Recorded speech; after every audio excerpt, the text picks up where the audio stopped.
હું મારું વતન ચરોતરનું સોજિત્રા ગામ નડિયાદની બાજુમાં, જે ડૉક્ટર ભાગેશભાઈએ જે વાત કરીએ, પણ મારો જન્મ થયો અમદાવાદમાં, અને અમદાવાદમાં 1963માં.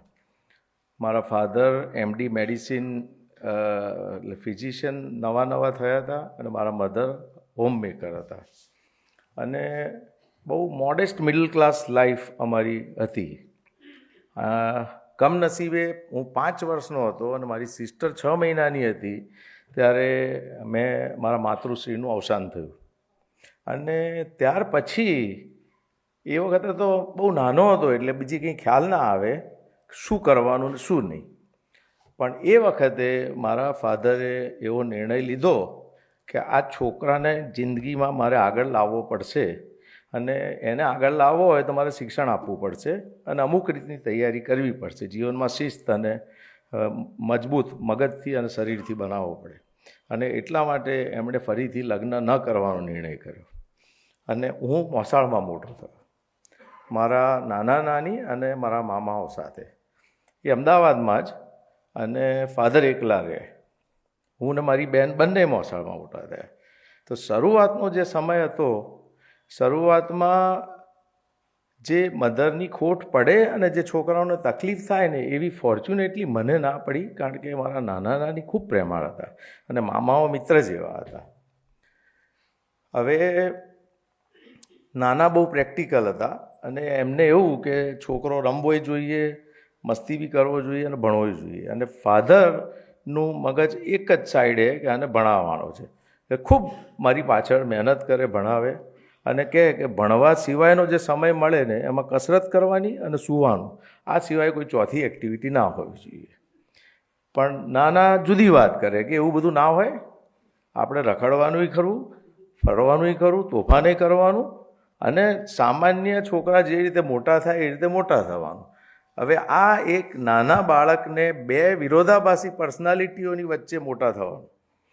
એટલે હું તોફાને કરતો હતો, રમતો હતોય ખરો, રખડતો હતો, ભણતો તો બી એટલું જ સજ્જડ. કારણ કે એ એકાઉન્ટેબિલિટી મારે હતી મારા ફાધરની, કે મને પૂછે એનો મારે જવાબ આપવો પડે, એટલે ના આપું તો ગુસ્સે બી એટલા થાય. કે એમનો ફંડા બહુ ક્લિયર હતો, કે અને એ વખતથી એવું હતું કે આને મોટો ડૉક્ટર બનાવવો છે. હવે એ તો ક્યાં, મને તો એ કંઈ આઈડિયા જ નહોતો આ બધી વસ્તુઓનો. અને આ વાત હવે 63માં જન્મ, 1972ની વાત છે, કે મોસાળમાં અમે ફ્લેટમાં સ્કૂલેથી નાના છોકરાઓ આવે તો એ જમાનામાં તો દફતર એક બાજુ ખૂણામાં નાખી અને સિઝન પ્રમાણે જે રમત ચાલતી હોય એ રમવા માટે બધા ભેગા થાય. અને એ વખતે સાંજે 5, 5:30 થયા હતા, અને અંધારું 7 વાગે થાય, એટલે એ દરમિયાનનો પીરિયડ બહુ ગોલ્ડન પીરિયડ રહેતો હતો, કે ક્રિકેટનું એ સિઝન હતી તો ક્રિકેટ રમતા હતા. અને નોર્મલી મારા ફાધર રાત્રે 7:30, 8 વાગે પ્રેક્ટિસ પૂરી કરીને મને મળવા આવે, ને એ દિવસે કોઈક કારણસર વહેલા આવી ગયા, અને મને રમતો જોયો. એટલે મને એમણે પૂછ્યું કે કેમ ભાઈ ક્રિકેટ રમે છે? મેં કહ્યું બસ પપ્પા, બધા ફ્રેન્ડ્સ રમતા હતા. તો કે તું સુનિલ ગાવસ્કર થવાનો છું? આ 72ની સાલની વાત છે. કે ગેરી સોબર્સ થવાનો છું, કે ડોન બ્રેડમેન થવાનો છું? તો ક્રિકેટ રમ. ક્રિકેટની ટીમમાં કે 11 પ્લેયર જ હોય છે, અને બીજા બધાની લાઈફ કે બરાબર નથી હોતી, બહુ સ્ટ્રગલવાળી હોય છે, એટલે આપણે ભણવા ઉપર ફોકસ કરો. એટલે હું થોડો નિરાશ થયો અને પાછો જઈને ભણવા બેઠો. થોડી વાર રહીને મારા ફાધર જેવા ગયા એવા મારા નાનાએ ધક્કો માર્યો, કે એ તો કહે આવું ના કરાય, કે આપણે જાઓ રમવા. એટલે આ વિરોધાભાસી પર્સનાલિટી વચ્ચે મોટો થયો. એમાં એક વસ્તુ થઈ ગઈ કે શરીરથી તો ફાધર મને એક્સરસાઇઝ કરાવે ને એ કરે એટલે મજબૂત થતો હતો, પણ મનથી બી હું મજબૂત થવા માંડ્યો. કે એક ઇન્દ્રિયોનું જ્ઞાન ના હોવું જોઈએ, તારી કોમ્યુનિકેશન સ્કિલ બધી જ વસ્તુઓ સારી હોવી જોઈએ, ભાઈબંધો હોવા જોઈએ, ઉપર નીચેના માણસો જોડેની ઇન્ટરપર્સનલ સ્કિલ, એ બધું એ વખતે એમની લેંગ્વેજમાં મને સમજાવતા હતા. આમ કરતાં કરતાં ભણવામાં બધું બરાબર રહ્યું. અને એ વખતે એટલી બધી ફાધરની બીક હતી કે બીજો નંબર આવે ને તો ઘરે જઈને કહેવામાં મને બીક લાગે કે કેમ ના આવે. પછી SSC બોર્ડમાં AG હાઈસ્કૂલના 40 સ્ટુડન્ટ્સના 2 ક્લાસ 1978, એમાં બોર્ડમાં મારો 6ઠ્ઠો નંબર આવ્યો. મેં કહું આજે તો ખુશ થશે જ પપ્પા, કારણ કે SSC બોર્ડ ગુજરાતમાં એટલે રિઝલ્ટ બધા ખુશ હતા ઘરમાં મોસાળમાં, અને પપ્પા રિઝલ્ટ શું આવ્યું ભાઈ કે મેં કહું આવું થયું છે.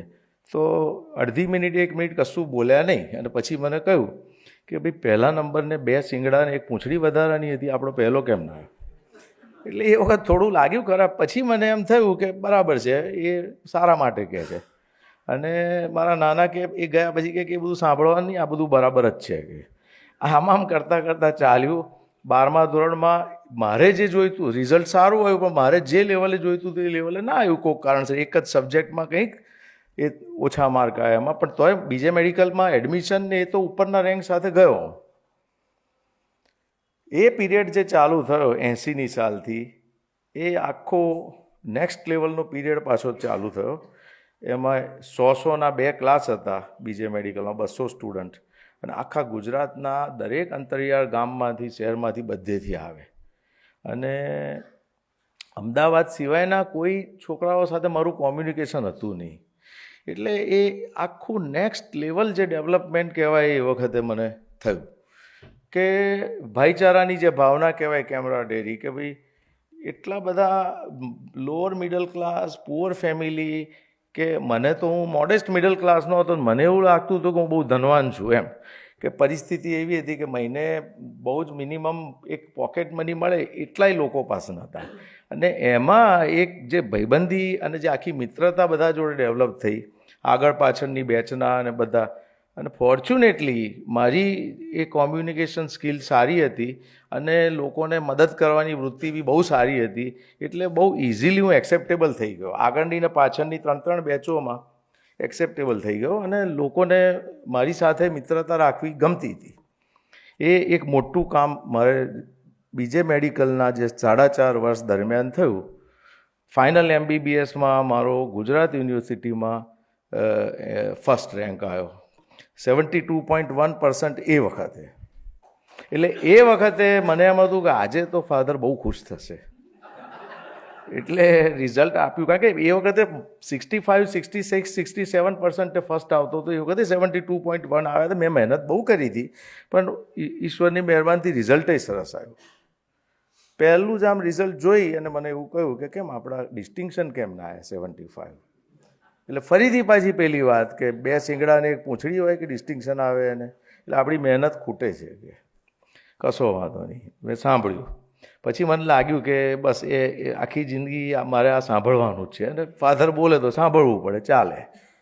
એટલે આ રીતે જિંદગી આગળ વધી. ઇન્ટર્નશીપમાં બહુ મજા કરી, ધમાલ કરી, કામ કર્યું. એ પહેલાં SSCમાં મારો રેન્ક આવ્યો, અને એના બીજા 2-3 દિવસમાં છાપામાં 1978માં કહું છું, છાપામાં એક એડ આવી. એ વખતે DM કાર્ડિયોલોજી થઈને ગુજરાતમાં ફર્સ્ટ કાર્ડિયોલોજીસ્ટ જે આવ્યા હતા એમની એડવર્ટાઇઝ કે એમનું ક્લિનિક, અને એમાં ડિગ્રી હતી MD medicine DM cardiology into bracket whatever. એટલે મને કે આપણે આ ડિગ્રી લેવાની છે. હવે એ વખતે DM કાર્ડિયોલોજીની આખા ભારત દેશમાં 25-30 સીટો હતી, પણ ગોલ વોઝ ડિસાઇડેડ કે આપણે અહીંયા જ જવાનું છે. કે એટલે મેડિસિન લેવાનું MDમાં તો કરવું પડે, તો જ આગળ DMમાં જ્યાં જવું હોય ત્યાં જવાય. એ ગુજરાત યુનિવર્સિટી પાસે DM હતું જ નહીં એ વખતે, અને ક્યાં તો તમારે વેલોર જવું પડે કે એમ્સમાં જવું પડે દિલ્હી, કે ચંદીગઢ PGI, મુંબઈમાં એમના લોકલ લોકો માટે. એટલે બહુ લિમિટેડ સીટો હતી, 25થી વધારે નથી, 25થી 30 આખા ભારતના તમામ મેડિસિનના વિદ્યાર્થીઓને DMમાં એન્ટ્રન્સમાં, ઓપન એન્ટ્રન્સમાં જવા માટે. એટલે MD મેડિસિન ચાલુ થયું. ફોર્ચ્યુનેટલી આ બધી સુપર પાવરની જે ઈશ્વરની કૃપા હતી કે મારે જે યુનિટમાં કામ કરવું હતું એ જ યુનિટમાં મને ફર્સ્ટ રેન્ક હતો. એટલે મળ્યું. સોમવારનું main unit doctor Thakorbhai Patel, અને એ પ્રોફેસર હતા, અને એસિસ્ટન્ટ પ્રોફેસર ડૉક્ટર અશોકભાઈ, બંને ઓનરરી ફિઝિશિયન્સ હતા. અને TK પટેલ સાહેબ અને અશોકભાઈ બે બી એકદમ વિરોધાભાસી પર્સનાલિટી. TK પટેલ સાહેબ એકદમ વાઇબ્રન્ટ અને ઓલ્ડ બ્રિટિશ એટિકેટવાળા, ત્યાં જ ભણેલા, એમનું MRCP ત્યાં હતું. અને દેસાઈ સાહેબ એકદમ મેથોડિકલ, ગ્રાઉન્ડેડ, અને 1+1=2 આ જ રીતે પેશન્ટને તપાસાય, આ જ રીતે આ કરાય. અને ઠાકોરભાઈ પટેલ સાહેબ બહુ ઇન્ટ્યુઇટિવ હતા કે આમ આમ આમ. શીખવા કેવું મળે છે આ બધું મેં વિચાર્યું સાહેબ સુધીરભાઈ, કે શરૂઆતની ઓપીડી 300 પેશન્ટ હોય સોમવારની ઓપીડીમાં, અને ફર્સ્ટ યર તો બિચારા બેસીને પેશન્ટ જુએ ને હિસ્ટ્રી લખે ને કંઈક કરવાનું, સિનિયર પછી જુએ કોઈ સાહેબ તો અડધો કલાક આવે, ચા પીવે ને પછી નીકળી જાય. તો હું તો ડિટેલમાં મેથોડિકલી હિસ્ટ્રી લેતો હતો, તો મારી પાછળ આવીને સાહેબ ઊભા રહ્યા ઠાકોરભાઈ. પછી મને કહે કે તેજસ તું શું કરે? સર હિસ્ટ્રી લઉં છું. તો મને કહે આવી રીતે હિસ્ટ્રી લેશો ને તો કાલ સવાર સુધી ઓપીડી પૂરી નહીં થાય. તો મેં કહું શું કરવાનું? તો જો આ શીખવા મને એ વખતે કેવું મળ્યું, મને કે 4 સવાલ પૂછો, કે પેશન્ટને 4 સવાલ પૂછવાના દરેક જણને, કે તમને ભૂખ લાગે છે, તમને ઊંઘ આવે છે, તમને યુરિનમાં કે ટોયલેટમાં કોઈ તકલીફ છે, અને 5મો સવાલ એવો પૂછવાનો કે ઓવરઓલ બધું બરાબર છે ને? કે આ બધાના જવાબ હા આવે ને તો એને બી કોમ્પ્લેક્સ લખીને જવા દેવાનો. એમાં કોઈ બી ગરબડ લાગે ને તો દાખલ કરી દો, કે પછી આપણે જોઈશું. પણ તમે વિચારો આ વસ્તુ કે માણસને ભૂખ લાગતી હોય, ઊંઘ આવતી હોય અને યુરિન ટોયલેટમાં તકલીફ ના હોય ને બીજું ઓવરઓલ વેલબિંગ હોય, તો by and large a person is enjoying good health. એટલે these were the words of wisdom which I learnt. અને એની સામે અમારા બીજા જે ટીચર હતા એ એકદમ મેથોડિકલ, દરેક કેસમાં ઇવન લંગ્સની અંદર બી ટકોરા મારવાના, દરેક વસ્તુ રિફ્લેક્સ બધાના લેવાના. એટલે આ આખી ફરીથી 2 વિરોધાભાસી, પણ બંને બહુ સારા સ્વભાવના. એટલે એવી રીતે 3 વર્ષ અને ખૂબ કામ કર્યું એ વખતે. 48-72 કલાક માં કન્ટિન્યુઅસ જાગવાનું, આ બધું ચાલ્યું. અને પ્રેમાળ બી એટલા કે સોમવારે સવારના ઇમરજન્સી કરી હોય, ઘણી વખત રવિવારની એક્સ્ટ્રા હોય, એટલે રવિ સોમ મંગળવારે સાંજે સુવા મળે બપોર પછી થોડું, અને પછી રાત્રે મળે સુવા. ગુરુ શુક્રમાં થોડા રિલેક્સ થઈએ, અને શનિવારે સહેજ એમ લાગે કે આજે શાંતિ છે, ચલો કંઈક કરીશું. ત્યાં સાહેબનો ફોન આવે કે એક VIP પેશન્ટ છે, એને અહીંયા D6 એટલે ત્યાંનો મેઇન વોર્ડ છે, અને પાછા એટલા માનપૂર્વક બોલાવે કે તેજસભાઈ એક કામ કરો, કે તમે જોઈ લો, અને છે ને સાલું બેસવું પડશે રાત્રે આપણે. હું સમજું છું તમે થાક્યા હશો, એવું હશે તો હું બેસીશ. અરે મેં કહું સાહેબ હોતું હશે તમારે બેસવાનું. એટલે આ વસ્તુ હું શીખ્યો કે તમારા જુનિયરને કે સબોર્ડિનેટને કેવી રીતે તમારે વિશ્વાસમાં રાખી અને ઇફેક્ટિવલી એમની પાસે કામ લેવાનું. તો બૂમ પાડી નહીં કહી શકે સાહેબ હોય તો. એવા બીજા ટીચર્સ હતા અમારે ત્યાં કે જે ઘાંટાઘાંટી કરીને છોકરાને બળજબરીથી કામ કરાવતા હતા, પણ કોઈ દિવસે કદી અમારી સાથે ઊંચા અવાજે વાત નથી કરી. હવે MD મેડિસિન પતી ગયું, હવે પાછી ફાધરની ડિમાન્ડ આવી ગઈ કે હવે કાર્ડિયોલોજી કરો. કે એટલે 2 થી 3 વર્ષ મિનિમમ લાગે, કે 4 વર્ષ બી થઈ શકે કોઈ બી જગ્યાએ ત્યાં આગળ રજિસ્ટ્રેશન લેવા માટે. એટલી કટ થ્રોટ કોમ્પિટિશન ને ડિમાન્ડમાં, પુષ્કળ ડિમાન્ડમાં બ્રાન્ચ. હા, એક વસ્તુ કહી દઉં, તમે લોકો કંટાળો એટલે મને કહેજો, હું બંધ કરી દઈશ. I will try to stick to the timing. હા, એટલે હું નક્કી કર્યું કે એવા કાર્ડિયોલોજીમાં જ્યાં કામ થતું હોય બધું જ એડવાન્સ વર્ક, એવા સેન્ટરમાં જઈ અને એક રેસિડન્ટ તરીકે કામ કરું, અને પછી વાંચી અને એક્ઝામ્સ આપીશ બધે. અને એ વખતે ઇન્ટરવ્યૂમાં મને વેલોરમાં બોલાવ્યો હતો, નોન સ્ટાઇપેન્ડરી રેસિડન્સી, પણ કોઈક કારણસર એણે કહ્યું વર્ષ રહીને તમને મળશે. ને બીજી જસલોકમાં ઓપનિંગ હતું, હું જસલોક જોઈન કર્યું મુંબઈમાં. બધા ત્યાં જે જમાનાના મુંબઈના અને દેશના બધા સ્ટોલવર્ડ કાર્ડિયોલોજીસ્ટ ત્યાં હતા, અને લગભગ ડિપાર્ટમેન્ટ પછી આખી જુદી દુનિયા જોઈ.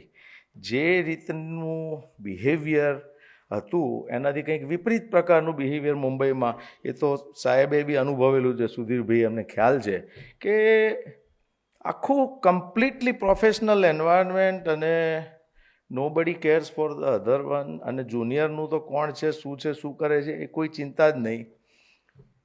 તો જસલોકમાં આખા દિવસમાં કેથલેબમાં એ વખતે તો કેટલું બધું હિપેરિન ને વોરફેરિન બધી ભયંકર એન્ટીપ્લેટલેટ, કોઈ સ્ટેન્ટ કે એવું કશું હતું નહીં. આ વાત કરું છું 89 beginning, after I pass my MD. અને પછી અમારું કામ શું, તો સવારથી સાંજ સુધી પંચર દબાવવાનું, જે મોટા જે હોલ પાડેલા હોય પગની અંદર, એ બ્લીડિંગ થાય તો સિનિયર બૂમો પાડે, અને ભૂલમાં બોસ હોય તે તો ભયંકર બૂમો પાડે. અને સવારથી સાંજ સુધી. અને ઘણા લોકો છોડીને જતા રહેતા હતા, થાકી જાય 10 દિવસ 15 દિવસમાં. હવે અમારે તો થાકવાનો પ્રશ્ન હતો નહીં, ઘરે જઈએ તો મોઢું બતાવવું કોને કે આ શું કરીને આવ્યા.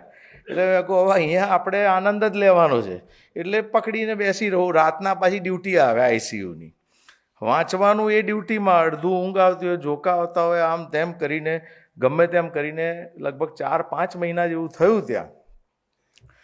એક દિવસ મારા બોસનો ફોન આવ્યો ઠાકોર મેં કહ્યું Gujarat university DM cardiology course ચાલુ કરી રહી છે, તેજસ તું અહીંયા આવીને જોઈન થા.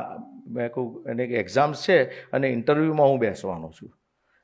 મેં કહું સાહેબ પણ ત્યાં હજુ મેડિકલ કાઉન્સિલ ઓફ ઇન્ડિયાનું કોઈ રેકગ્નિશન નહીં, કોઈ ટ્રેનિંગ નથી મળવાની મને, અને હું ત્યાં જોઈન થઉં તો શું થશે મારું? એટલે મેં કહું કે થોડો ટાઈમ આપો, મને કાર્ડિયોલોજી થઈ જવા દો, હું 100% એ વખતે જગ્યા હશે તમારી સાથે આવીને હું કામ કરીશ. તો કે તું વિચારજે. આ વસ્તુ વાત થઈ. અને as luck would have it, એ જમાનાના એક બહુ જ સિનિયર કાર્ડિયોલોજિસ્ટ ત્યાં જસલોકમાં રિટાયર્ડ જેવા હતા, અને પેશન્ટ એમને દાખલ કરે, રાઉન્ડમાં આવે, ને અમારે બધાને રાઉન્ડ અપાવવાનો. ડૉક્ટર કેજી નાયર સાથે એને કાર્ડિયોલોજીકલ સોસાયટી ઓફ ઇન્ડિયાના પ્રેસિડેન્ટ બી એ જમાનામાં રહી ચૂકેલા હતા.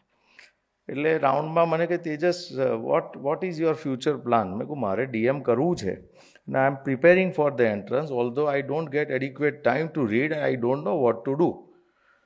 તો મને કહે કે okay I will give you recommendation, do you have any other opening? મેં કહું I this is the only opening, આ એક જ ઓપનિંગ છે, પણ ત્યાં મારે કામ નથી કરવું, કારણ કે ડિપાર્ટમેન્ટ ઇઝ ઇન કમ્પ્લીટ ડોલડ્રમ. અત્યારે કશું થઈ શકે એવું જ નથી, મને કોઈ શીખવાડવાળું છે નહીં. મારા બોસ બહુ જ સારા છે, પણ એ ઇન્વેઝિવ કાર્ડિયોલોજીસ્ટ છે નહીં, પણ કાર્ડિયોલોજીસ્ટ કરવું હોય તો મારે શીખવું પડશે. તો એમણે શું કહ્યું મને ખબર છે? અગેન જો આ અનુભવ કેટલો બધો, મને કે હવે હું તને કહું કે આઈ એમ લાઈક યોર ફાધર, અને મારે તારી પાસેથી કશું લેવાનું નથી, પણ એક સલાહ આપું, મને કે તને ચાન્સ કેટલા ત્યાં મળવાના? મેં કહું 101% મળી જાય એ જગ્યાએ, કારણ કે મારા બોસ જ ઇન્ટરવ્યૂ બેસે ને એ મારો ટ્રેક રેકોર્ડ બહુ સારો છે. તો મને કે લઈ લે ને એડમિશન. તો મેં કહું પણ સર મેડિકલ કાઉન્સિલ ઓફ ઇન્ડિયાનું રેકગ્નિશન, મારી ટ્રેનિંગ, મને કે ડિગ્રી તો મળશે ને, 2 વર્ષનો કોર્સ હતો, 2 વર્ષે નહીં 3 વર્ષે.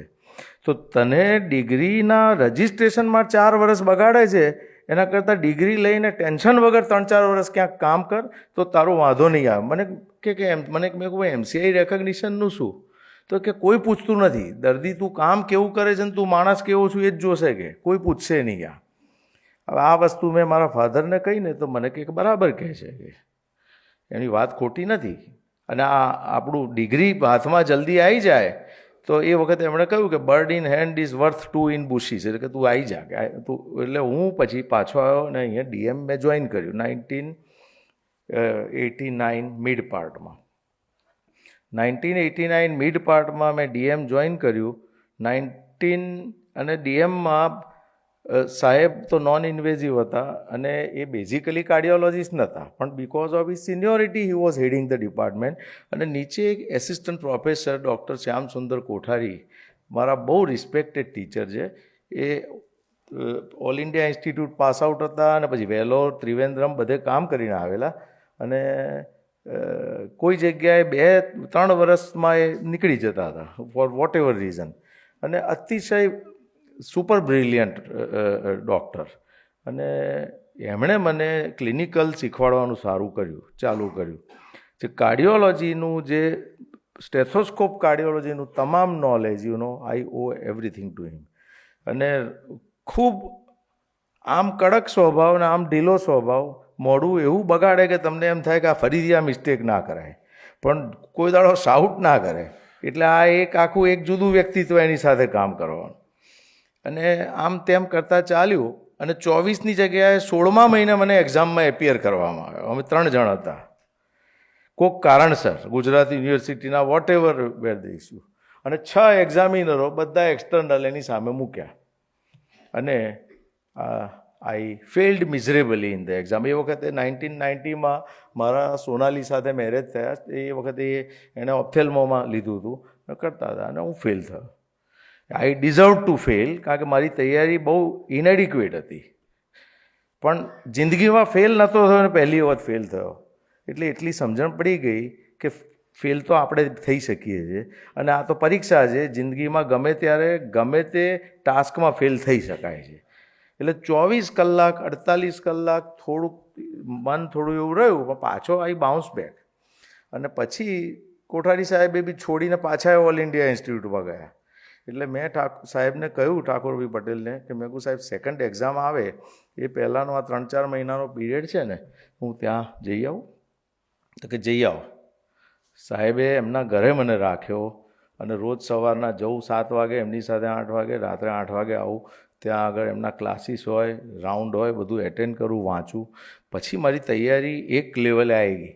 ડ્યુરિંગ ધોઝ પીરિયડ, જે એ 2 વર્ષનો જે પીરિયડ હતો, 1.5 વર્ષનો, પોણા 2 વર્ષ, ત્યાં સુધી અમારે ત્યાં ઇન્વેઝિવ, કોઠારી સાહેબ પોતે બહુ જ સારા ક્લિનિશિયન હતા, ઇન્વેઝિવ કરતા હતા, પણ કોઈ બીજું ડેવલપમેન્ટ હતું નહીં. અને ટિપિકલ અમુક ટાઈપની ટ્રેનિંગ, ભાઈ તમારે કશું સાચી વસ્તુ કરવાની, જે વસ્તુ નહીં કરવાની એ બરાબર શીખવાડે, પણ કરવા માટે હિંમત પૂરતા પ્રમાણમાં નથી મળી રહી, અને કરવા દેતા પણ નહોતા. અને એક વખતે બહુ જ ખુશ થયા મારા ઉપર, તો મને કે પંચર કર ફિમોરલ આ એક પેશન્ટમાં એન્જિયોગ્રાફીમાં. અને ફર્સ્ટ ટાઈમ કહ્યું એ જોઈન થયાના વર્ષ પછી, આ હું પાછી સહેજ વાત, અને પંચર થયું નહીં. એટલે પછી મને મોઢું બગાડીને એમણે કહ્યું કે તેજસ, ખરેખર કહું કે તું ક્લિનિકલી સારો છું, તને બીજું બધું સરસ આવડશે, એટલે ઇકો અને ક્લિનિકલ કાર્ડિયોલોજી કરી અને તું પ્રેક્ટિસ કરજે. આ તારું, this is not your cup of tea. એટલે પણ હું જરાય ડિપ્રેસ ના થયો, કારણ કે એ જ પેલી ફાધરની પેલી વાત કે ભાઈ જે કરે છે એને 2 શિંગડાની એક પૂંછડી હોતી નથી, આપણે મહેનત કરવી પડશે, પણ કરી તો શકાશે, કોઈ વાંધો નથી. એટલે આમ કરતાં કરતાં એ વખતે મને દુઃખ બી થયું. મેં કહું કેમ તમે સાહેબ આવું કહો છો, મને કામ આપ્યું નથી ને? મેં કહું હવે તમને હું કરી બતાવીશ. તો મને કે then I will be the proudest teacher for any of my student. I will be proud of you. અને he really feels proud at this point of time, કારણ કે પછીથી એ કહે છે કે ના તેજસ, તે મને ખોટો પાડ્યો. પણ એ જે કહ્યું ને, એ લાગી તો બહુ ગયું કે સારું શીખવાની તો છે જ. આમ તેમ કરતાં કરતાં 24ને બદલે 22મા મહિને હું એપિયર થયો ડીએમમાં. 24 મહિના પૂરા નહોતા થયા, પણ આ વખતે હું પાસ થઈ ગયો. પછી શું, એટલે પાછું મને યાદ આવ્યું કે હવે આપણે ક્યાંક જઈને ટ્રેનિંગ લેવાની. અહીંયાની પરિસ્થિતિ બહુ ખરાબ હતી એ વખતે, કે ઇન્વેઝિવ કોઈ વ્યક્તિ અહીંયા કરાવવા જ તૈયાર ના થાય.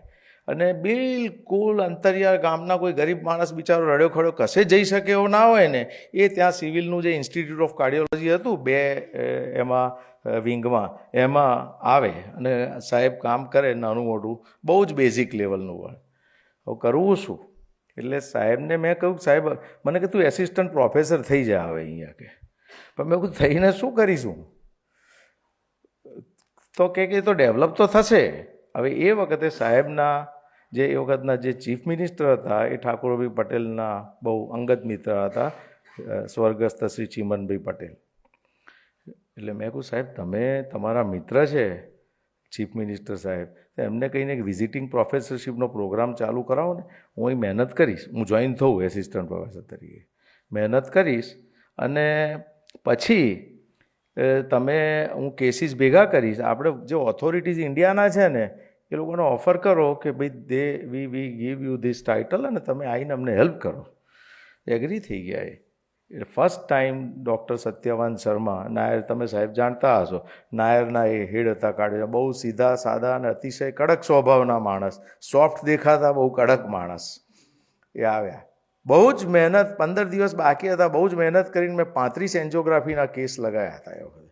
બિલકુલ ગરીબ માણસોના 1 કે 2 એમણે કરીને મને બતાવ્યું, પછી કહ્યું તું કર, હું બેઠો છું. પછી અમે કરી બધી. બિગિનર્સ લક હતું એટલે બધું ઘણું સારું કામ થયું એ વખતે. અને એમણે બધું કહ્યું. પછી બોમ્બઈ જઈને એમણે જે મારા બોસને લેટર લખ્યો હતો, એ લેટરનો ઝીસ્ટ એવો હતો કે આટલી વસ્તુઓ છે તમારી પાસે, આટલી વસ્તુઓ તમારે સુધારવાની જરૂર છે, ડિપાર્ટમેન્ટ બહુ જ એન્ટિક્વેટેડ સ્ટેટમાં છે, તમારે વ્યવસ્થિત બનાવવું પડે, નવીન લેવું પડે. પણ કે one thing very noticeable in the department is the young cardiologist who is working as an assistant professor, has a potential and I am sure that given choice, given opportunity, he will compete with his counterparts in this country.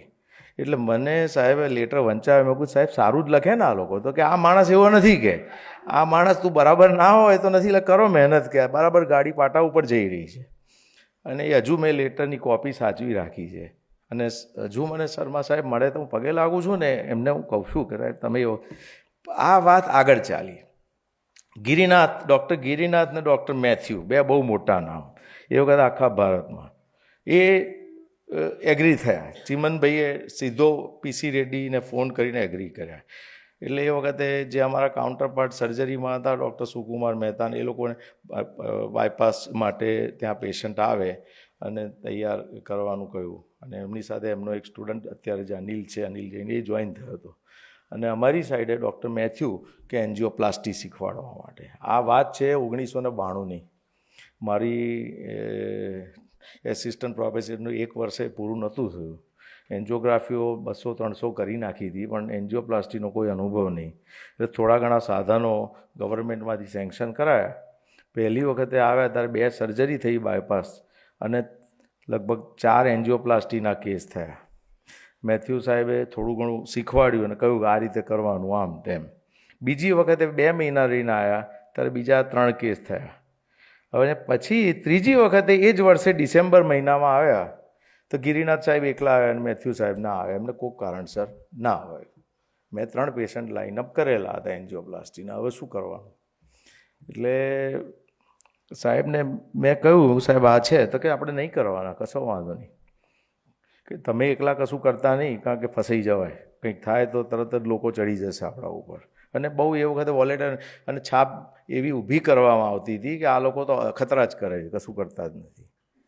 પછી મને ગિરિનાથ સાહેબે પૂછ્યું કે તમે શું કરશો? મેં કહું આવું છે સર, કે can you do it or not?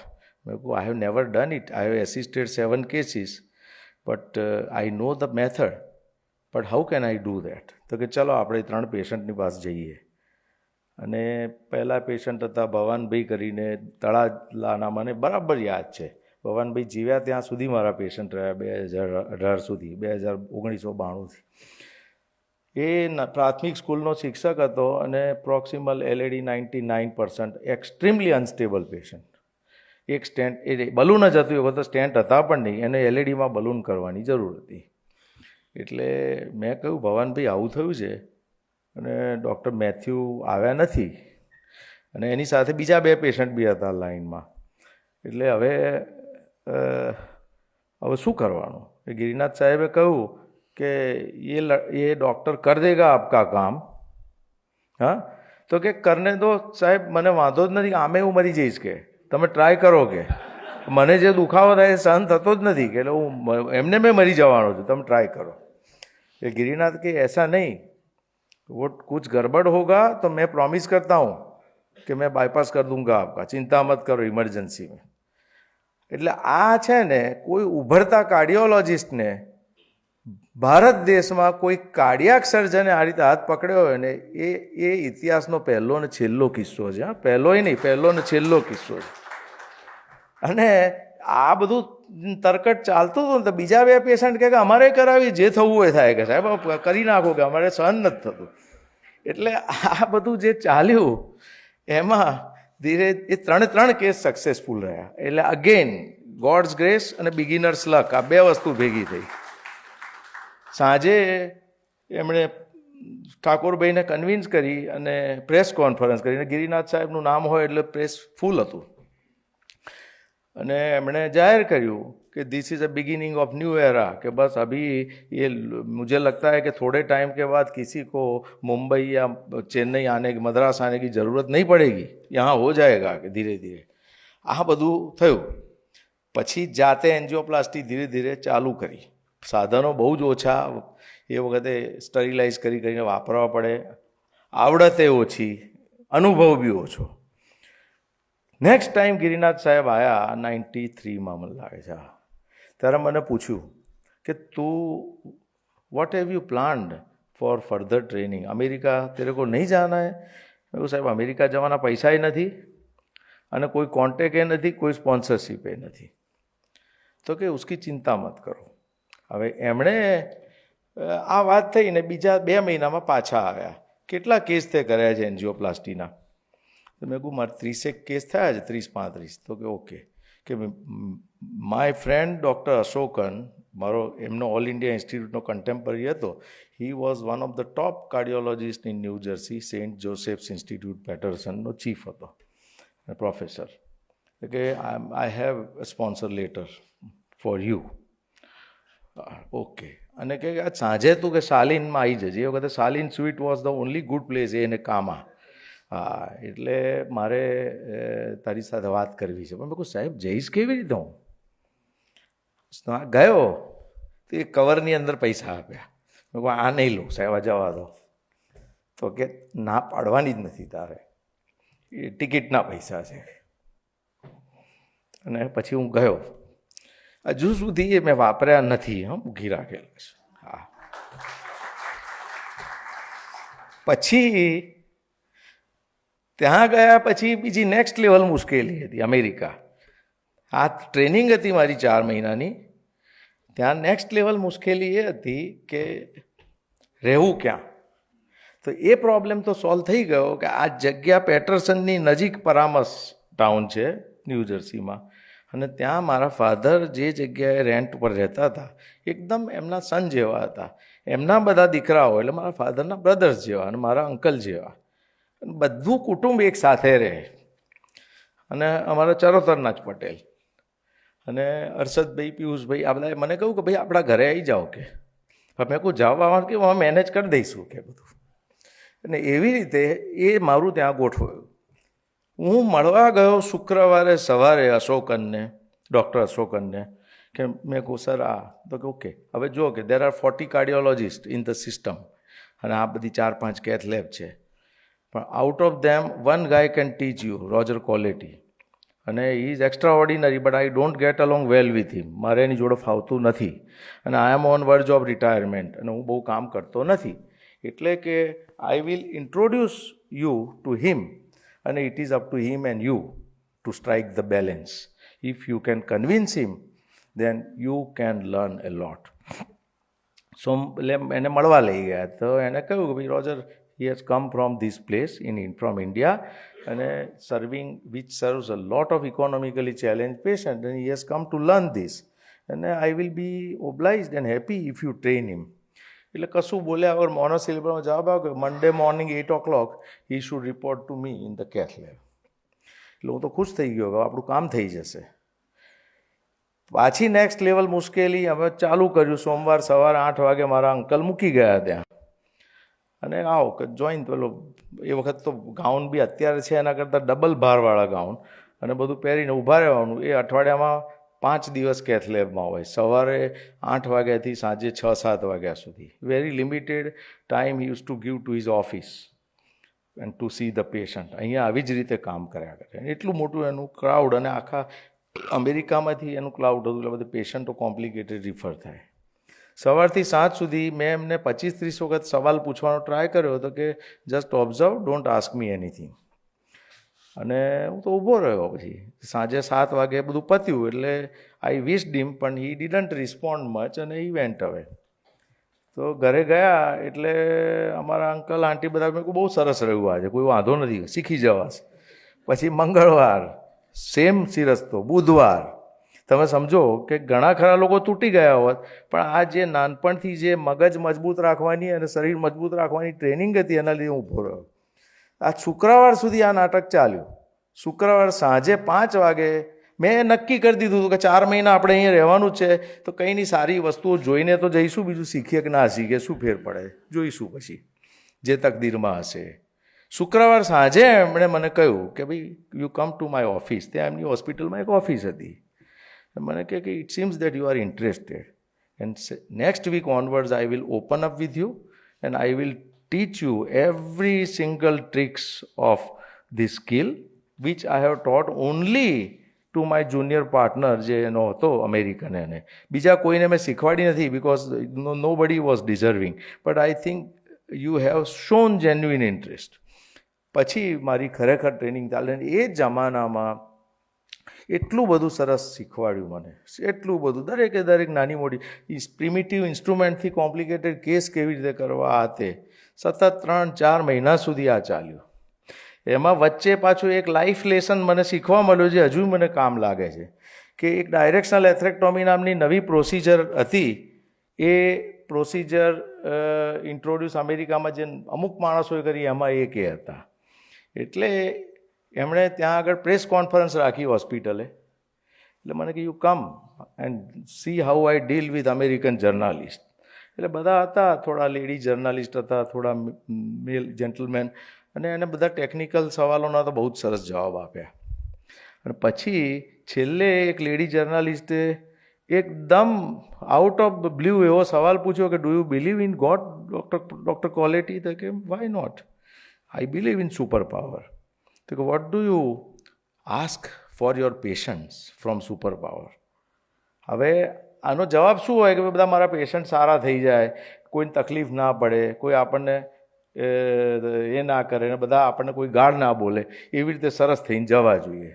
એણે જે આન્સર આપ્યો છે ને એ અત્યારે બી મારા મગજમાં કંડરાયેલો છે કે I pray super power and I pray for my patient only one thing every morning, કે O God you give me only those patients who are destined to live long. Who are destined to live long. એટલે તમે વિચારો આ વસ્તુ, એ આખી રાત હું સૂતો નથી, મેં વિચાર્યું કે શું આ વસ્તુ બોલ્યો છે. અને આ કોની જોડે બીજા જોડે ચર્ચા કરીએ. પછી બધી ટ્રેનિંગ પતી ગઈ, વેરી હેપી એન્ડિંગ. એટલે છેલ્લે મને કહ્યું કે આજે તને હું લંચ ઉપર લઈ જઈશ અને પછી ત્યાંથી તને ઓફિસે, મારે એક કામ છે, એની બહાર એક ઓફિસ હતી ત્યાં બાજુના ટાઉનમાં, ત્યાં લઈ જઈશ ને પછી તને તારા અંકલના ત્યાં છોડી દઈશ. એટલે ગયો અને એ પછી મારે 4 કે 5 દિવસમાં ત્યાંથી છોડીને ઇન્ડિયા પાછા આવવાનું હતું. લંચ લીધું ત્યારે લંચ ઉપર પાછો એક સવાલ કે Tejas, I think you have adequate observation. એવો તો ઓબ્ઝર્વેશન સિવાય બીજું કશું હતું નહીં, કે મારી પાસે કોઈ અમેરિકાનું લાયસન્સ હતું નહીં. I was an observer. I have taught you everything. હવે I have a question for you. બોલો સાહેબ. તો કે if your near and dear, either of your parent or your extreme near and dear needs a coronary intervention, whom will you trust the most? And let me tell you, I promise you that I am only one phone call away from you. In 24 hours, I will be standing there. Or else, whom else in your country? એટલે હું હસ્યો. મેં કહું સાહેબ આ training લીધી છે ને તો હું મારા સગાઓને જાતે જ ટ્રીટ કરીશ, મારે જરૂર નથી પછી કોઈની. અને જો હું એમને ટ્રીટ કરવા માટે લાયકાત ના હોય મારી, તો કોઈ બી કોકના માં હોય છે ને કોકનો બાપ હોય છે ને કોકના વાઈફ હોય છે ને હસબન્ડ હોય છે, એટલે બીજાને ટ્રીટ કરવાની બી મને અધિકાર નથી. એટલે હી વોઝ વેરી હેપી. તો મને કે now I feel that my training is adequate. પછી ત્યાંથી લઈ ગયો એમની ઓફિસે. હવે ઓફિસે મોટા મોટા 5 બોક્સ હતા અને લગભગ 80થી 100 એન્જિયોપ્લાસ્ટીનો નવો નક્કોર સામાન, બધા બલૂન, ગાઈડ કેથેટર, વાયર. મને કે this is a gift for your poor patient. હા, પણ તકલીફ ત્યાં પતતી નથી. આ લઈ કેવી રીતે, ઇન્ડિયા કેવી રીતે આવવું મારા પાછા? એટલા બધા બોક્સ અને એમાં કેટલું બધું એનું વજન, આ તે. એટલે મેં મારા બોસને ફોન કર્યો કે સાહેબ આ પરિસ્થિતિનું નિર્માણ થયું છે. તો મને કે આ તો બહુ સિમ્પલ. શું સિમ્પલ સાહેબ? એક તો ઓવરવેઇટ આટલું થશે અને ત્યાં કસ્ટમવાળા મને હેરાન કરશે આમ, એટલે મુંબઈ કસ્ટમ. તો કે એ ચિંતા છોડો કે. અને હી ફોન લેટ ચિમનભાઈ પટેલ કે ધીસ ઇઝ વોટ આ તમે ગવર્મેન્ટનું છે એવી રીતે કઢાઈ આપો. અને I had a throughput from the custom અને બધો સામાન આવી ગયો આપણે ત્યાં આગળ. અને this is how institute of cardiology, જે અત્યારનું યુએન મહેતા છે એ વખતે નાની ખોલીમાં હતું, એનો જેન્યુઇન વાઇબ્રન્ટ પ્રોગ્રામ એ વખતે ચાલુ થયો. તમને તો સાહેબ ખબર હશે, ગવર્મેન્ટમાં હતા એટલે આ બધું. અને ધીરે ધીરે કરીને કામ આગળ વધે. અને મને ઘણી વખતે થાય કે હવે મને બધું બહુ આવડી ગયું છે. હા, એટલે હું કંઈ બી કરી શકું એમ છું. મરે એ વખતે મારી શું 30 વર્ષનો હતો હું. એટલે પછી મને ખબર પડી કે આ બિગિનર્સ લક પત્યું છે હવે, ને હવે કોમ્પ્લિકેશન થાય છે અને કોમ્પ્લિકેશનમાંથી નીકળવાનું કેવી રીતે. પણ રોજર ક્વોલિટી મને કહ્યું હતું કે ભાઈ ફોન આઈ એમ વન ફોન કોલ હવે તું ગમે તે ટાઈમે કરજે, હું તને જવાબ આપીશ. એટલે અહીંયા અમારી વિંગ હતી ને સામે એક પબ્લિક બૂથ હતું. એ વખતે કોઈ મોબાઈલ હતા નહીં. કંઈ બી ગરબડ થાય તો હું ફોન કરું એમને, ઇવન અડધી રાત હોય તોય મને જવાબ આપે અને મને કહે કે આ જ રીતે કર. અને આવી રીતે એટલે ઘણી વખત તો ડિસ્ટર્બ થઈને બહાર નીકળું અને ફોન કરીને પાછો કે ક્યાં ગયા હતા, કોઈને કશી ખબર જ ના હોય કે હું શું કરી રહ્યો છું. પણ આવું કહેવું કોને મારે કે હું આ પૂછવા ફોન કરવા જઈ રહ્યો છું. એટલે આમ કરતાં કરતાં ચાલ્યું. હવે બીજા વર્ષે નવા સ્ટેન્ટ વર્લ્ડ માર્કેટમાં આવવા માંડ્યા હતા અને ફ્રાન્સનો એલન ક્રિબિયર જે ઇન્સ્ટિટ્યૂટમાં આવી ગયો હતો, એના ત્યાં બધું થતું હતું કામ ક્રિમ્પિંગનું ને એનું, અને એનો પ્રોગ્રામ હતો. એણે મને કહ્યું કે તું ફ્રાન્સ આવી જા, તારું હોસ્ટેલમાં એકોમોડેશન ફ્રી કરાવી દઈશ અને જે ફ્રેન્ચ ફૂડ છે એમાં જે અનુકૂળ આવે એ ખાવાનું, તારી ટિકિટનું તું કર. 3 મહિનાની ટ્રેનિંગ હતી. ફરીથી પાછી તકલીફ, 7,000-7,500 પગાર, અમારા 2 છેડા ભેગા ના થાય. મારા સનનો બર્થ 1 વર્ષ પહેલાં થયેલો અને ફાધરનું તો પહેલેથી એટલી સ્મોલ પ્રેક્ટિસ હતી કે એમણે કોઈ દાડો પૈસા કે કોઈ ઇન્વેસ્ટમેન્ટ કે એનું કશું ધ્યાન એવું હતું જ નહીં. ઘણું બધું એમને દેવામાં એમની જિંદગી ગયેલી. એટલે કરવું શું? હવે એ વખતે આ બધી વાત થઈ. મેં સાહેબને કહ્યું, ઠાકોરભાઈ પટેલને, અમે બેઠા હતા ચા પીવા માટે, એક ટાઈમ હોય ત્યારે એ જ વખતે કેન્સરના ડિરેક્ટર હતા નરેન્દ્ર કાકા, ડૉક્ટર નરેન્દ્ર પટેલ. એ વખતના એક મોટા ડોનર હતા કેન્સરના, શ્રી પ્રશાંતભાઈ કિનારીવાલા. એમને લઈને આવ્યા. કંઈક કામ હશે સાહેબના, પર્સનલ ફ્રેન્ડ હતા. કે આને તેજસને કે નરેન્દ્રભાઈ હાલી આ તકલીફ છે, એની પાસે ટિકિટનું બહુ એ છે, માથાકૂટ છે અને ઘર બી ચલાવવાનું છે અને હવે શું કરવાનું? આ પેલા પ્રશાંતભાઈએ સાંભળ્યું. બીજે દિવસે પ્રશાંતભાઈ 50,000નો ચેક લખીને આવ્યા કે towards training of Tejas Patel, donation to institute of cardiology. એટલે કઈ રીતે સિસ્ટમ ચાલે છે એ જુઓ કે ક્યાંથી ક્યાં ખબર જ ના. તમને એવું લાગે કે તમારી પાસે કોઈ રસ્તો નથી અને તમને એવું લાગે કે તમારું કોઈ આંગળી પકડવાનું નથી, પણ એવું હોતું જ નથી અને રસ્તો નીકળે જ છે. Super power watches every single creature on this અર્થ અને રસ્તો નીકળે જ છે. ખાલી તમારો ઇન્ટેન્ટ ચોખ્ખો હોય તો આ કામ આગળ વધે. એટલે એ 2 મહિના હું ત્યાં જઈ આવ્યો અને સરસ ટ્રેનિંગ લઈને પાછો આવ્યો. અને આમ કરતાં કરતાં એન્જિયોપ્લાસ્ટીનો એક વાઇબ્રન્ટ પ્રોગ્રામ વિથ સમ સ્ટેન્ટિંગ અને બલૂન માઇટ્રલ વાલ્વ્યુલોપ્લાસ્ટી, જે વાલ ખોલવાની પ્રક્રિયા, એના ઉપર આખું ડેવલપ કર્યું. અને એમાં બલૂન માઇટ્રલ વાલ્વ્યુલોપ્લાસ્ટીના મારા આગળના બધા રિસર્ચ પેપર અને modification of the original technique બધા જે પબ્લિશ છે અમારા નામે એ વખત થયા, કારણ કે એટલું બધું ઓરિજિનલ વર્ક થયું. એન્જિયોપ્લાસ્ટી ઇન્ડિયાના 5, 7, 8 સેન્ટર જેટલી હું કરતો હતો, એનાથી 6ઠા 7મા નંબર આવી એ લેવલની. પણ કોઈ સારું ગાંઠે જ નહીં આપણને કે is A kid as far as angioplasty is concern. Senior cardiologist આ રીતની કોમેન્ટ આપે કોન્ફરન્સમાં, હી ડઝ ગુડ બલૂન માઇટ્રલ વાલ્વ્યુલોપ્લાસ્ટી એમ કે. એટલે હવે કરવાનું શું? પછી 97ની સાલમાં સાહેબે છોડ્યું ઇન્સ્ટિટ્યૂટ ઓફ કાર્ડિયોલોજી. એ નવું યુએન મહેતા બન્યું અને એ જ દિવસે મેં રિઝાઇન કર્યું. કે મને આમ શું છે કે ચરોતરના પટેલોની પાછી આ એક સ્પેસિફિક ટ્રેટ હોય. અને મારા નાના એ વખતે ગુજરી ગયા હતા, પણ મને વર્ષોથી કહેતા ગયા હતા એ કે આપણો ચરોતરના પટેલ છે ને, બને ત્યાં સુધી નોકરી કરવા માટેની લાયકાત નથી હોતી આપણી, બહુ જ ઇન્ડિપેન્ડન્ટ થઈએ છે. અને કે કદાચ સંજોગવશાત કરવી પડે ને નોકરી, તો પટેલ, પારસી કે ખોજાની નોકરી કરવાની અને નહીંતર ગવર્મેન્ટની કરવાની. પેલામાં એપ્રિસિએશન થાય ને આમાં કોઈ એકાઉન્ટેબિલિટી ના હોય. બીજા કોઈની નોકરી ના કરીશ. એટલે મેં છોડી દીધું. મને એકદમ મારા નાના દેખાયા કે હવે બધું મેનેજમેન્ટ ચેન્જ થયું છે ને, હવે આપણે અહીંયા નથી રહેવાનું, આપણે નીકળો બહાર અને પ્રેક્ટિસમાં. અને એ વખતે અત્યારનો મારો જે કલીગ જે છે કે who has been like A pillar for me, doctor Sanjay Shah. Sanjay DM કરતો હતો અને ડીએમમાં નવો પાસ થયો હતો. અને મેં સંજયને કહ્યું, સંજય આજે હું રિઝાઇન કર્યું છે, હું પ્રેક્ટિસમાં જાઉં છું, મહિનાનો નોટિસ પીરિયડ છે, તારે આવવું છે મારી સાથે? તો કે હું આવીશ કે. હા, એટલે મેં કહ્યું એમ નહીં, તારા પેરેન્ટ્સને તો પૂછી લે, સાહેબના ગામના જ છે, સુધીરભાઈના. હા, એટલે કે સારું. બીજે દિવસ આવ્યો કે મારા પેરેન્ટ્સને વાંધો નથી, આ જો આ ક્યાંથી મદદ મળે છે. અને એવો ભાઈબંધ અને બિલકુલ વિરોધાભાસી સ્વભાવ, એ અતિશય શાંત અને બહુ જ ક્વાયટ માણસ, અને કોઈ દિવસ ટેમ્પરામેન્ટ ગુમાવે નહીં એવો.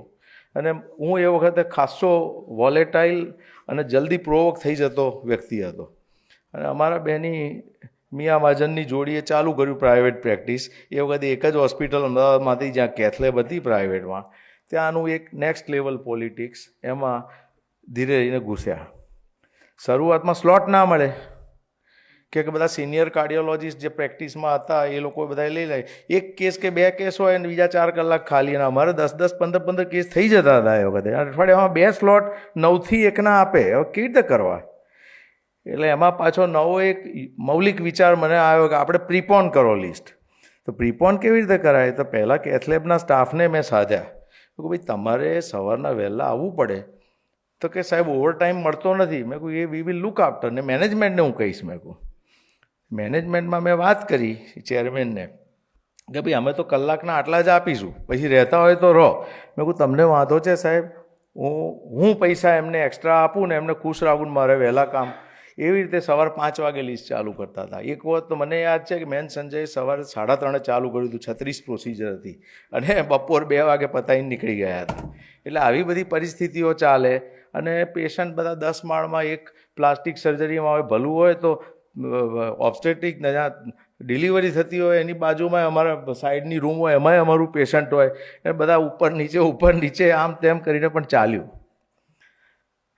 આમાં એવું થયું કે 1-2 સો કોલ્ડ VIP પેશન્ટમાં પગમાંથી જઈને જે કરવાના કેસ, એ વખતે બીજું કંઈ હતું નહીં, 97-98ની વાત કરું છું, એમાં કોમ્પ્લિકેશન થયા અને પગમાં 2 લીટર બ્લડ ભરાઈ ગયું અને એક્સપાયર થઈ ગયું. ને એમાં બહુ એ લોકોએ બૂમાબૂમ બહુ કરી. અમદાવાદના બહુ પ્રતિષ્ઠિત ફેમિલીના હતા અને મારી પાસે એનો કોઈ જવાબ હતો નહીં. આવું થતું હતું, આમે ઘણી વખત થતું હતું ને ઘણા લોકો જ થતું હતું, પણ આમાં જરા અમને લોકોને બહુ તકલીફ પડી. અને ત્યારે મને થયું કે બીજો કોઈ રૂટ સરખો હવે શોધવો પડશે કે જ્યાં બ્લીડિંગ થાય તો આપણને ખબર પડે. 2 લીટર નીકળી જાય ત્યાં સુધી ખબર નથી પડતી પગમાંથી. અને એક અમેરિકાની મોટી વાલ્વ્યુલોપ્લાસ્ટી મીટ, અને એમાં ઇન્ડિયાનું રિપ્રેઝન્ટેશન હું કરતો હતો શિકાગોમાં. ત્યાં એ વખતના ટોપ અમેરિકાના વાલ ખોલવાના ડૉક્ટર એક રાખી હતી કાર્ડિયોલોજિસ્ટ.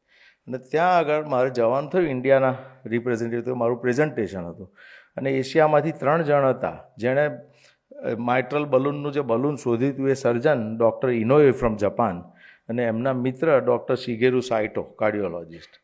એટલે એવી રીતે અમે ભેગા થયા. અને 3 જ એશિયન હતા, બાકી યુરોપિયન અમેરિકન હતા. 150-200નું ક્રાઉડ હતું. એટલે અમારે ભાઈબંધી થઈ 2 દિવસ.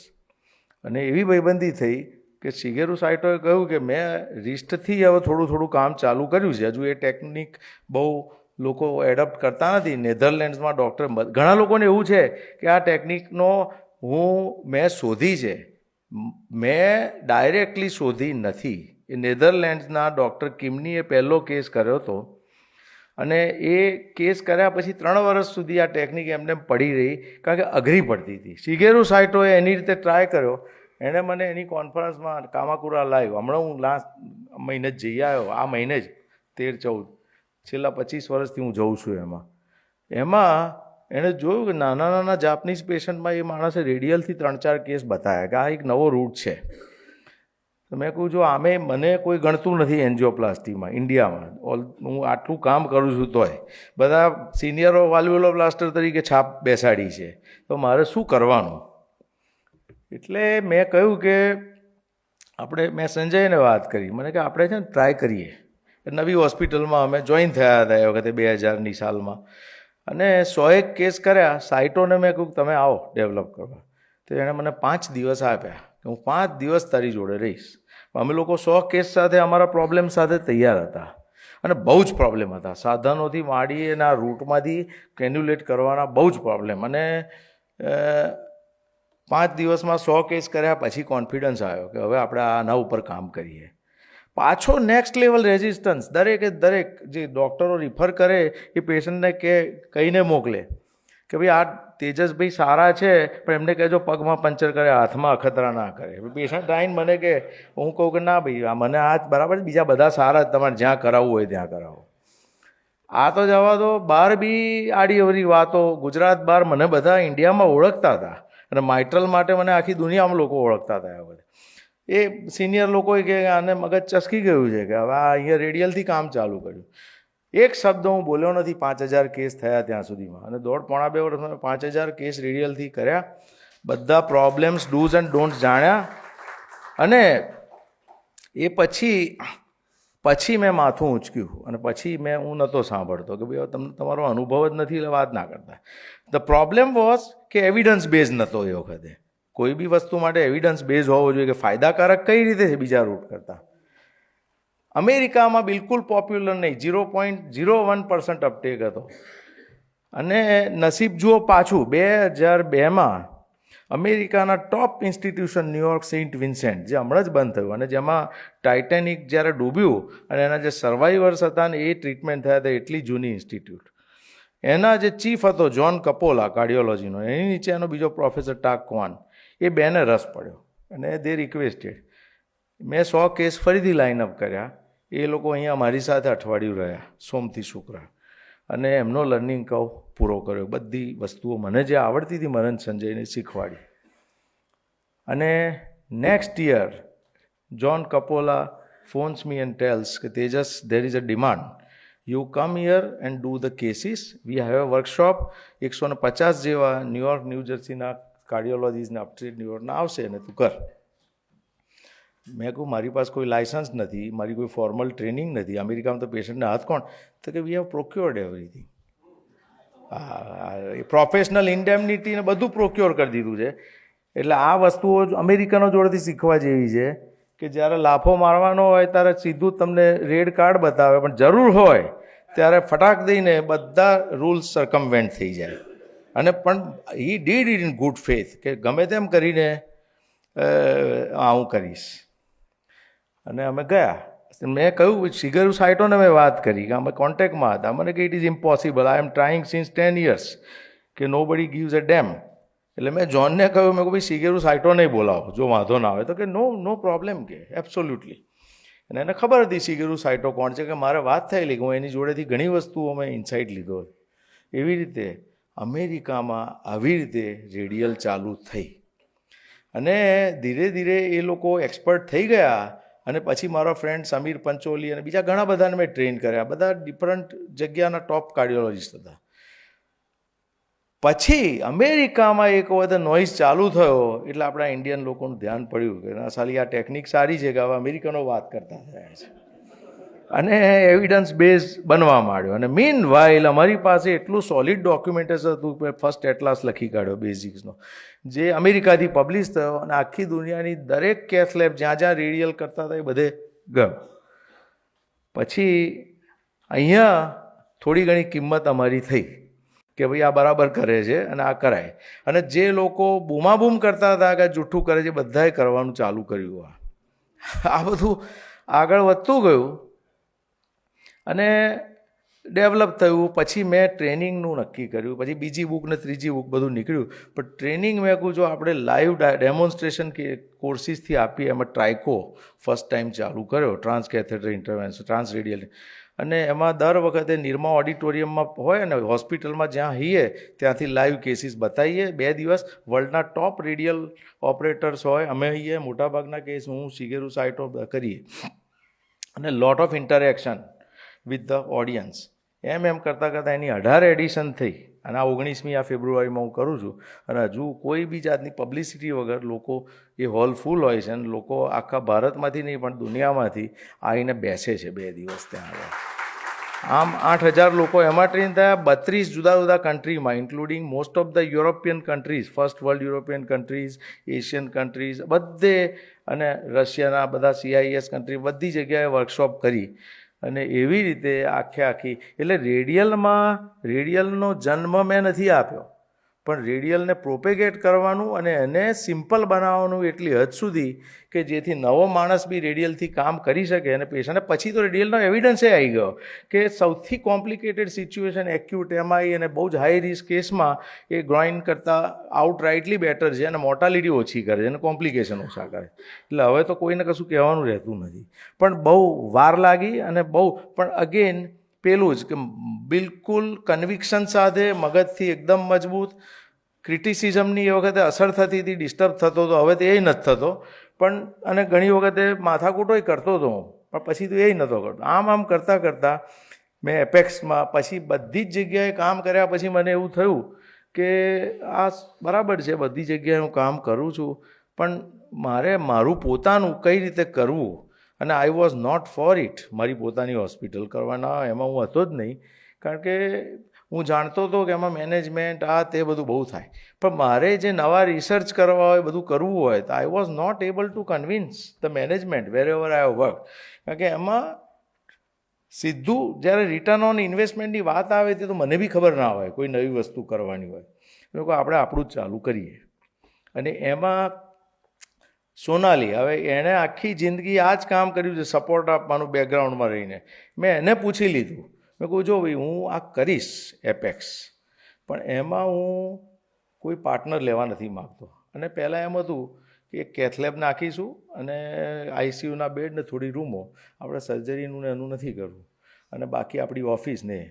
એટલે અહીં બતાવવા માટે સંજયને હું લઈ ગયો તો સંજય કે આવી રીતે ના કરાય, કે સર્જિકલ બેકઅપ વગર કરીએ એ આપણા લેવલે બરાબર નહીં.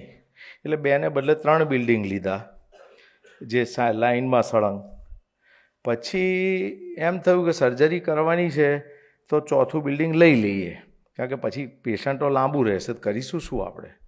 પછી 5મું બિલ્ડિંગ રહેતું હતું, એમાં પછી એમ થયું કે અહીં ગમે તે માણસ આવી જશે. એટલે પૈસા હતા જ નહીં, 50 કરોડનું દેવું, બેંકની લોન ને બધું જ નાખી દીધેલું. પણ મેં પાર્ટનર કોઈ નહોતા બનાવ્યા, કારણ કે એ જ પાછું ઇન્ડિપેન્ડન્ટ નેચર, અને મારી રીતે કામ કરવું હોય તો I should not be answerable to anyone.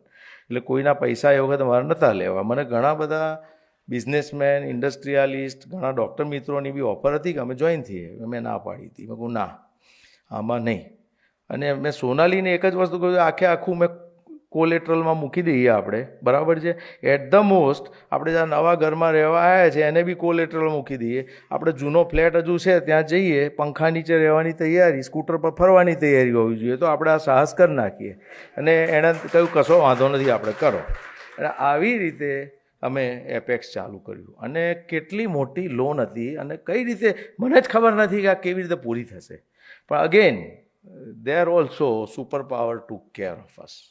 And it simply went on and on, કોઈ પ્રોબ્લેમ વગર.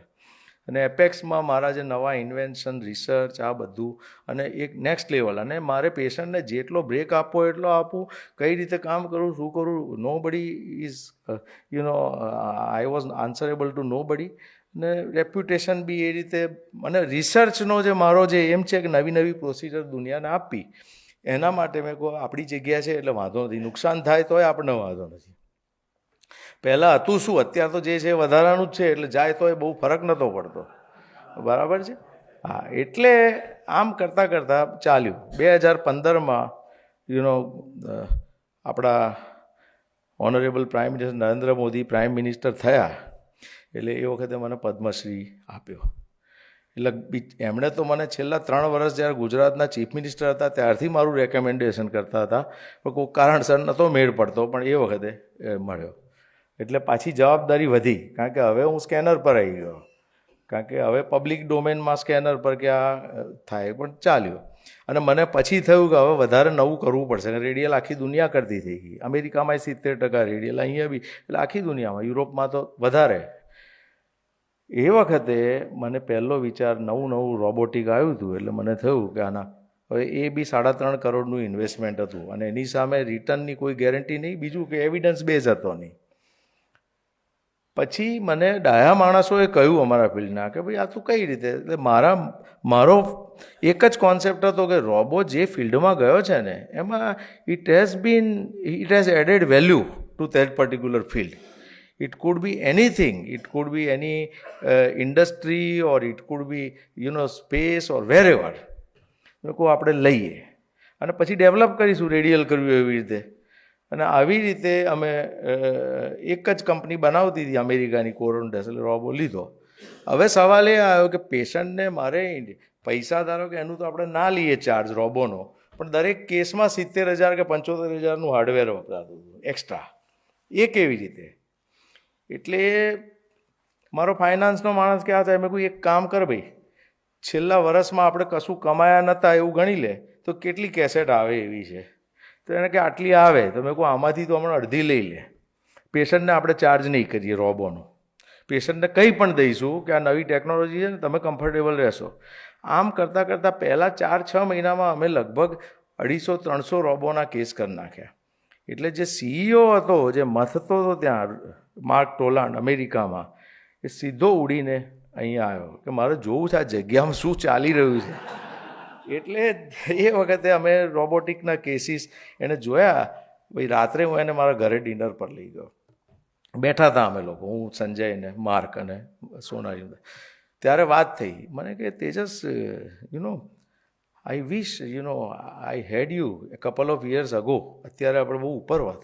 અને અત્યારે બી મારી પાસે એક નવો પ્રોજેક્ટ છે કે cardiologist remaining away from the patient just by giving command to the robo through the console using internet bandwidth can fix the block. પણ કે મુશ્કેલી એ છે કે કોઈ કન્ટ્રીમાંથી પરમિશન મળતી જ નથી. એટલે હું વિચારું છું કે અનરેગ્યુલેટેડ કન્ટ્રી કે વેનેઝુએલા કે એવી કોઈ જગ્યાએથી તું મને મદદ કરીશ. મેં કોઈ વેનેઝુએલા શેના માટે કરું, આપણે ઇન્ડિયામાં કરો ને એપેક્સથી કરીશું. તો પણ પરમિશનનું શું કરશો? મેં કોઈ it is not your lookout, I will see. અને ફોર્ચ્યુનેટલી અજયભાઈ એ વખતે આપણે આ બે સાહેબોએ મદદ બહુ કરી આપણને. એટલે એમાં કોઈ સવાલ નથી કે ભાઈ તેજસ કરે છે ખોટું નહીં કરે કે બધું. ઇવન મોદી સાહેબ વોઝ ઓલ્સો પોઝિટિવ. એટલે ડિસ્ટન્ટ ટેલિરોબોટિકમાં પાછું એક નવું લફરું આવ્યું કે ક્યાંથી કરવું. તો કે સિમ્બોલિક પ્લેસ જે ઇન્ડિયાની હોય કોઈ ત્યાંથી કરવું. હવે સાયન્સ માટે સિમ્બોલિક પ્લેસ ઈસરો છે. આ સાંભળવા જેવું છે. એટલે મેં અહીંયા ઈસરોમાં કોન્ટેક્ટ કર્યો કે બેંગ્લોરથી પરમિશન લાવો. એટલે હું બેંગ્લોરમાં એના ચીફને મળવા ફ્લાય થઈને ગયો, એની અપોઇન્ટમેન્ટ લીધી. મને એણે 5 મિનિટનો સમય આપ્યો અને 15 મિનિટમાં મને બહાર કાઢ્યો કે વી આર નોટ ઇન્ટરેસ્ટેડ, અમારી પાસે there are so many ambitious projects અને this doesn't fit in to our domain. એટલે હું નીકળ્યો બહાર. અને પછી બહાર આવીને નિરાશ હતો, હવે કરવું શું. એટલે કોક મને કહે કે આપણે 30 કિલોમીટરનું ડોમેન જોઈએ. એટલે ડિસ્ટન્સ હતું આ પહેલો જે પ્રોજેક્ટ હતો એમાં. એટલે ઈસરો જે અહીંયાનું છે ને એ 30 કિલોમીટરની રેન્જમાં આવી જાય. બીજું ગાંધી આશ્રમ આવે. પણ ગાંધી આશ્રમમાં સિસ્ટમનું શું કરવાનું મારે? Historic place am with reputation. આમાં બ્રહ્મવિહારી સ્વામી જે BAPSના છે એ મને બતાવવા આવ્યા. મેં કહું આવું થયું છે સ્વામી? એટલે કે અક્ષરધામ અહીંયા છે જ ને આપણે ગાંધીનગરમાં, અને it is a historic place. પણ મેં કહ્યું અક્ષરધામમાં મારે શું કરવાનું ત્યાં આગળ? એ તો મંદિર જરા કે કેમ્પસ છે, શું મંદિર છે? તું આય. હવે આ વાત મેં માર્ક ટોલાન્ડને કરી. એટલે બધા એટલા બધા અપસેટ ત્યાંના એન્જિનિયર્સ અને જે રિસર્ચના માણસો કે ટેમ્પલમાંથી આ સાયન્સનું કામ ના કરાય. મેં કહ્યું એક વખત તમે અહીં જોઈ લો. હવે મજાની વાત એ છે કે આયા એ લોકોએ જોયું, એ લોકોને કનેક્ટિવિટીના ઇસ્યુ દેખાયા.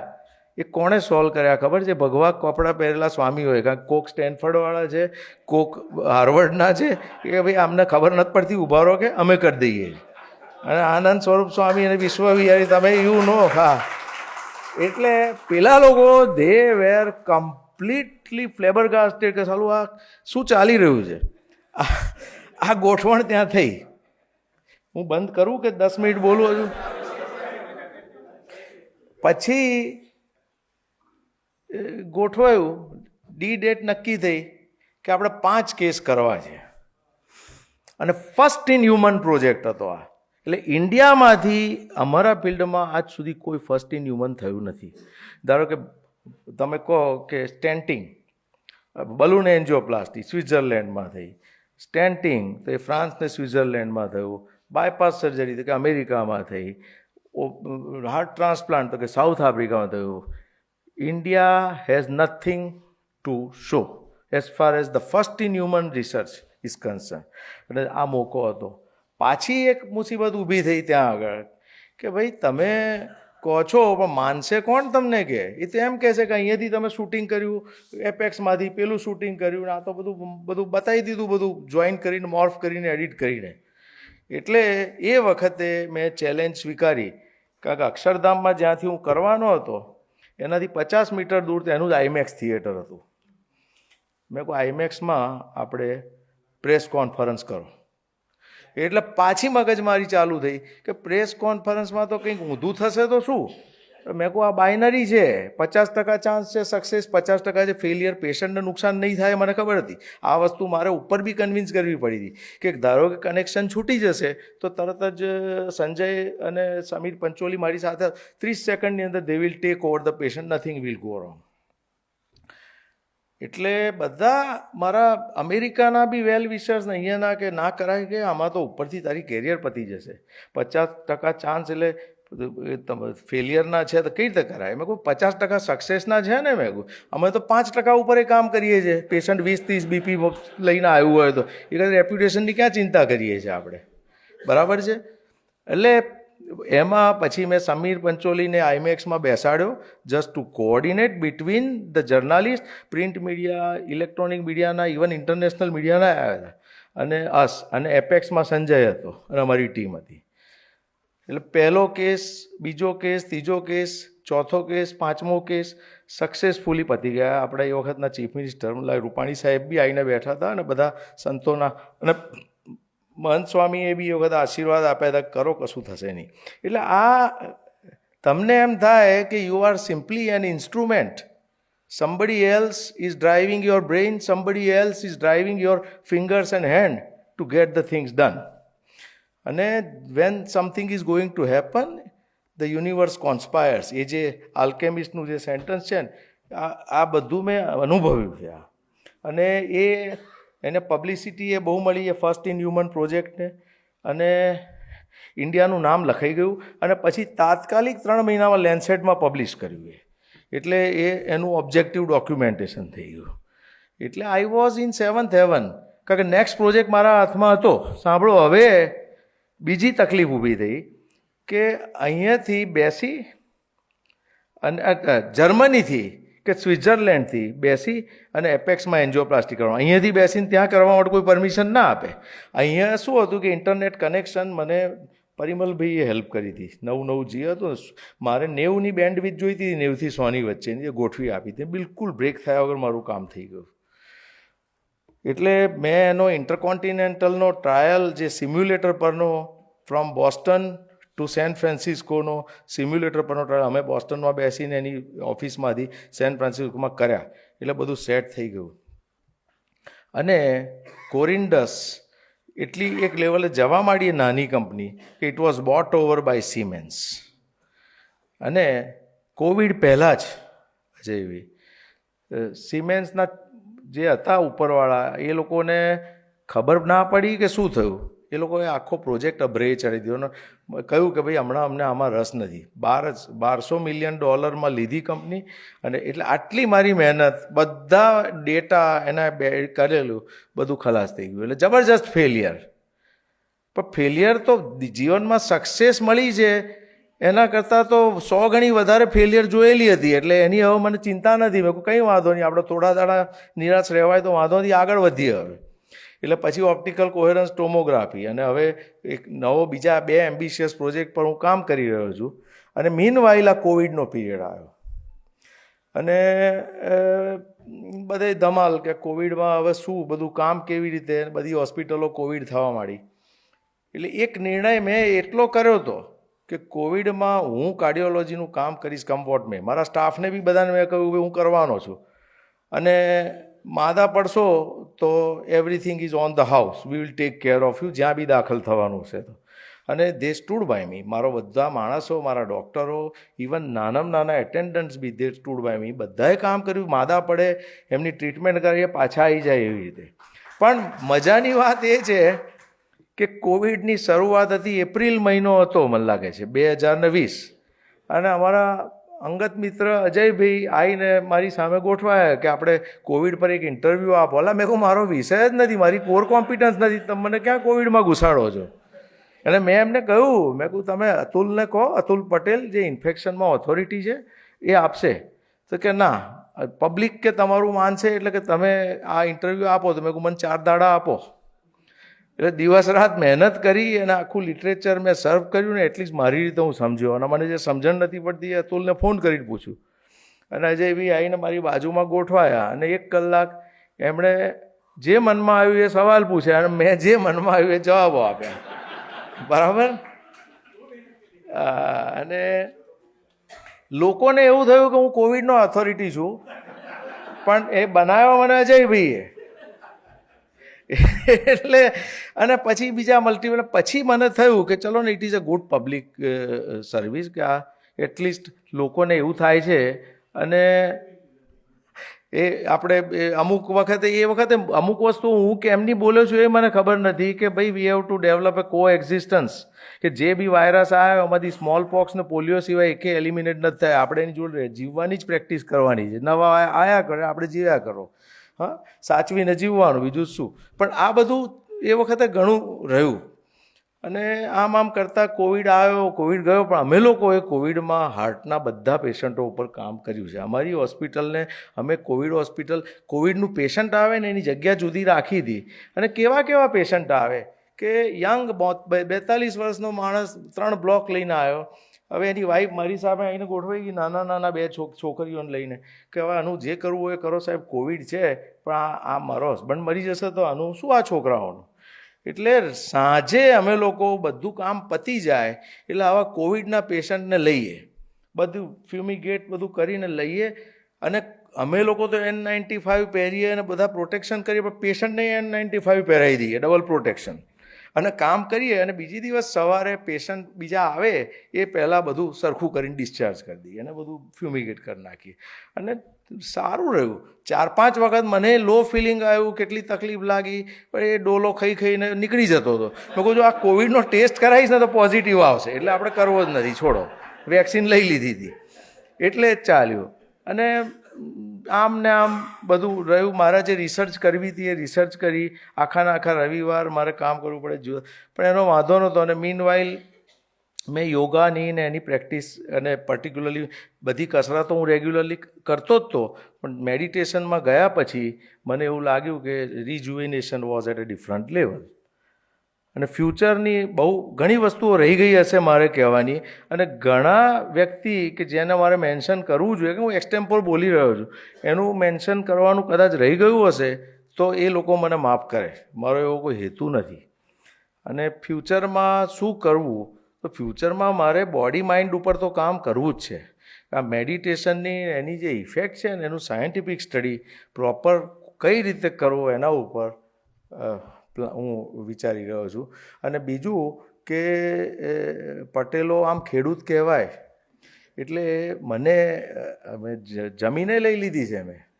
હવે તો છે એટલા પૈસા અને વ્યવસ્થિત જમીન લીધી છે અને ચરોતરમાં જ લીધી છે કે પાછલી જિંદગીમાં ખેતીના એડવાન્સમેન્ટમાં મગજ ચલાવવું છે. આ બહુ સ્ટ્રેસવાળું કામ થઈ જાય.